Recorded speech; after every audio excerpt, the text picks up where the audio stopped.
বিধানসভায় বক্তব্য রাখতে গিয়ে মহাকুম্ভকে মৃত্যুকুম্ভ বলেছিলেন রাজ্যের মুখ্যমন্ত্রী মমতা বন্দ্যোপাধ্যায়। সেই মন্তব্যের প্রতিবাদ করে বিধানসভা থেকে রাজভবন অভিযান করেন বিরোধী দলনেতা শুভেন্দু অধিকারী ও বিজেপি বিধায়করা। বিধানসভার সামনে থেকে সাংবাদিকদের মুখোমুখি হয়ে তিনি বলেন, যারা পুণ্যস্নান করেছেন সে সংখ্যাটাও কম না, 50 কোটির উপরে। তার বাইরেও যে হিন্দু আছে 100 কোটিরও উপরে, ওটা পৃথিবীর সনাতন। তাদের আস্থায় আঘাত দিয়ে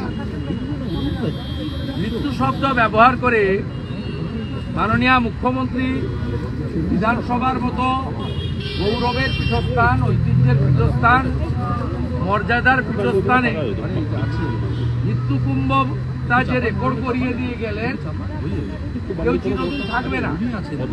বিধানসভার রেকর্ডে এটা থাকবে।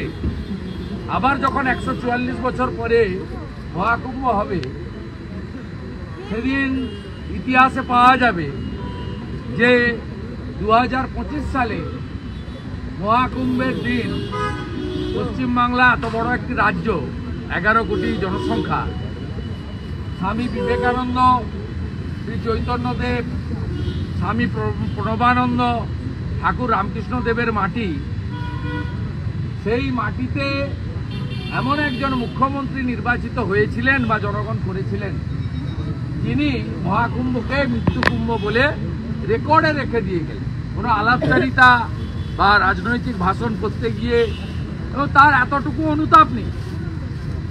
যদি ভুল করেও বেরিয়ে গিয়ে থাকে, সেটা প্রত্যাহার করার কি আছে? এটা তো বিজেপি বা কোনো রাজনৈতিক দল বা বিরোধী দলনেতা বা কোনো এমএলএ বা বিজেপির কোনো নেতার কাছে বা রাষ্ট্রবাদী সংগঠন, সনাতন সংগঠনের কাছে আত্মসমর্পণ নয়। সমগ্র হিন্দু কমিউনিটির উপরে আপনি আঘাত করলেন। 48 ঘন্টা অতিবাহিত, আর কোনো তাপ নেই, উত্তাপ নেই, কোনো তার অনুশোচনা নেই। রাজ্যপাল মহোদয় প্রপারলি স্পিকারকে বলুন এক্সপাঞ্জ করতে, আমরা চাই না রেকর্ডে থাকুক। শ্যামাপ্রসাদ মুখার্জির বাংলায়, এই বাংলাতে রেকর্ডে এই শব্দ যেন না থাকে আমরা বলেছি। তিনি যা বলেছেন ওপেনলি বলেছেন। তিনি বলছেন আমি নিজে ওখানে গেছি, আমি নিজে পুণ্য স্নান করেছি। তিনি বলেছেন মৃত্যুঞ্জয় মহাকুম্ভ, উনি বলেছেন মৃত্যুকুম্ভ। রাজ্যপাল বলেছেন মৃত্যুজয় মহাকুম্ভ, মানে মৃত্যুকে জয় করা যেতে পারে এই মহাকুম্ভ। এই আমাদের আস্থা সনাতন। এই বিষয়ে আমরা আমাদের প্রোটেস্ট রেখেছি, এটা জারি থাকবে।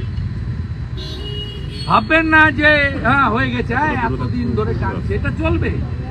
সনাতন সমাজ যতদিন থাকবে চলবে।